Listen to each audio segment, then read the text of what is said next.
Chapter 1. The Dream of a New World. In the late 1500s, England was bursting with ambition. The world beyond its shores offered untold riches, new lands, and a place to rival Spain's growing empire.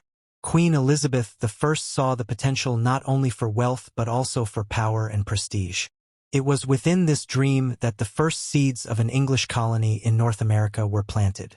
But what began as a hopeful expansion soon spiraled into one of America's most enduring and perplexing mysteries. The tale of the Lost Colony of Roanoke starts in 1584, when explorers Philip Amatus and Arthur Barlow were sent by Sir Walter Raleigh to scout the coast of North America. They returned with glowing reports of fertile land, navigable rivers, and friendly native tribes, especially the Croatoan and Secatan peoples. Encouraged by their findings, Raleigh secured a royal charter to establish a colony in the New World. The chosen location was Roanoke Island, situated in what is now North Carolina, nestled between the mainland and the Outer Banks. The first expedition arrived in 1585, led by Sir Richard Grenville. It was primarily a military outpost, more exploratory than permanent.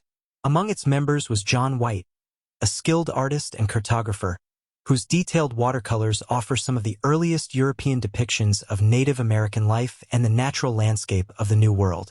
The settlers faced numerous difficulties: food shortages, poor relations with some tribes, and the strange, unfamiliar terrain that seemed both beautiful and hostile.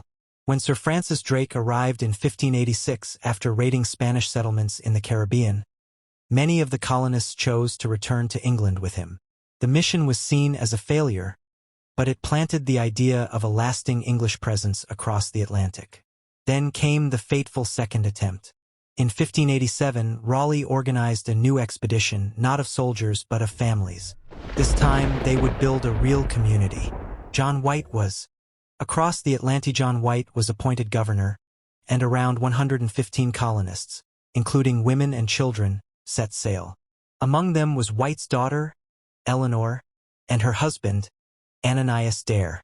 Eleanor was heavily pregnant when they departed England. Their destination, Roanoke Island. As the ship approached Roanoke, the colonists were filled with a mix of hope and anxiety. They were not just settlers, they were pioneers seeking a new life. But the situation they encountered upon arrival was troubling. The remains of the previous colony were abandoned and decaying. Worse, relations with the local Secatan tribe had soured, making cooperation difficult. Supplies were low, and the colonists quickly realized they were on the brink of disaster. Yet in the midst of the chaos, a symbol of hope emerged. On August 18, 1587, Eleanor Dare gave birth to the first English child born in the Americas, Virginia Dare. The birth was celebrated as a sign of permanence, of destiny. The colonists viewed it as a spiritual affirmation that they were meant to be there. But this glimmer of joy was soon overshadowed by grim reality. The colony was isolated. They were hundreds of miles from the nearest reliable English supply route. Their only hope lay in John White's return to England for aid.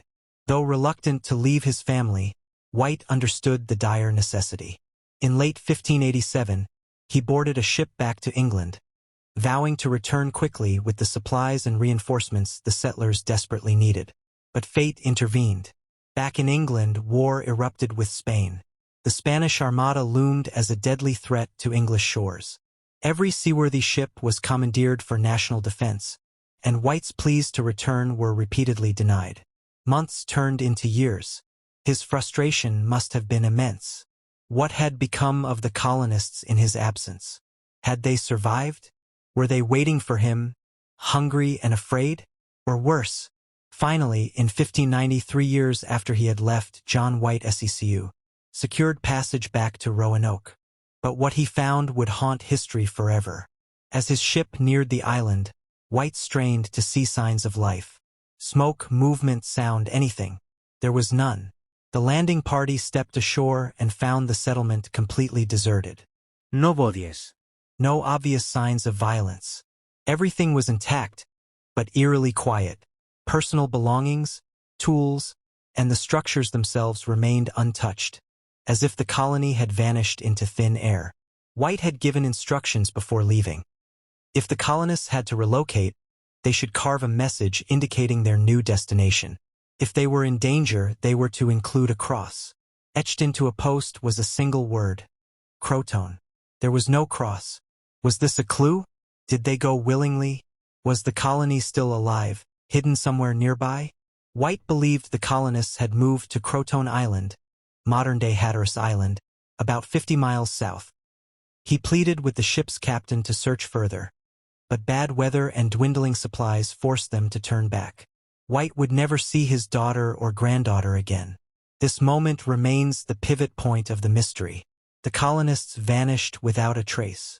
Their fate was never confirmed, and history was left with questions that still have no answers. Why would anyone bring their pregnant daughter into a wilderness? Because they believed in something bigger, a new beginning, a nation not yet born. But what if that dream came at a deadly cost? Some say the colonists assimilated with local tribes and survived in anonymity. Others believe they were massacred, betrayed, or died from disease and starvation. Theories abound, but the truth has always remained elusive. In the chapters ahead, we'll unravel what strange clues were discovered years after the disappearance. Could secret codes and hidden map symbols point to a forgotten location? What role did Native American oral histories play in keeping the mystery alive? And is it possible that paranormal forces or ancient curses had something to do with the colony's disappearance? The story of the Roanoke colony is not just one of loss.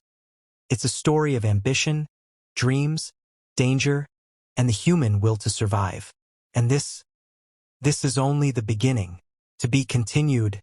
Stay tuned for Chapter 2, The Governor's Return, where we explore the chilling clues that awaited John White when he returned to Roanoke, and the haunting silence that greeted him in place of a thriving colony.